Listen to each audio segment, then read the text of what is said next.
যেমন গীতা এমন একটা ধর্মগ্রন্থ যেটা সর্বকালের বর্তমান সমস্ত বিশ্বের সমস্ত মানুষের গীতা পাঠ করা উচিত।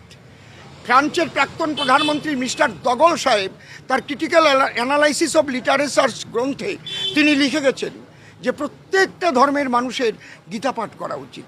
কারণ কি, গীতা সর্বকালের বর্তমান এবং জীবন সংগ্রামে, চলার সংগ্রামে, কুরু মানে কি, কর্ম, ক্ষেত্র মানে স্থান, সেই কর্মক্ষেত্র এখানে চলতে গেলে যে ধর্ম অধর্মের যুদ্ধ চলছে, আমাদের দেহের মধ্যে চলছে, আমাদের ফ্যামিলিতে চলছে, আমাদের পাড়ায় চলছে, আমাদের রাজ্যে চলছে, আমাদের দেশে চলছে, সারা পৃথিবীতে চলছে, তাহলে কিভাবে চললে ধর্মের জয় হবে সেটাই বলা আছে গীতা। এটা সমস্ত মানুষের কল্যাণের জন্য।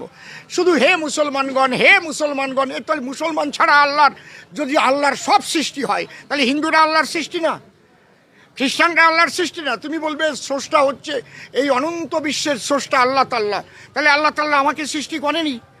এই যে ধর্মান্ধতা, তাহলে তুমি মুসলমান হয়েছো পরে একটু সুন্নত দিয়ে, কিন্তু আল্লাহ আমাকে যেভাবে পাঠিয়েছে আমি সেইভাবেই আছি, তাহলে আল্লাহর কাছে আমি প্রিয় হব না তুমি প্রিয় হবো সেটা বলো।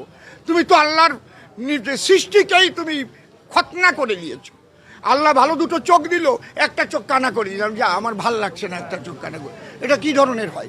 যা করে করুক গিয়ে, তাতে কোনো আমার আপত্তি নেই।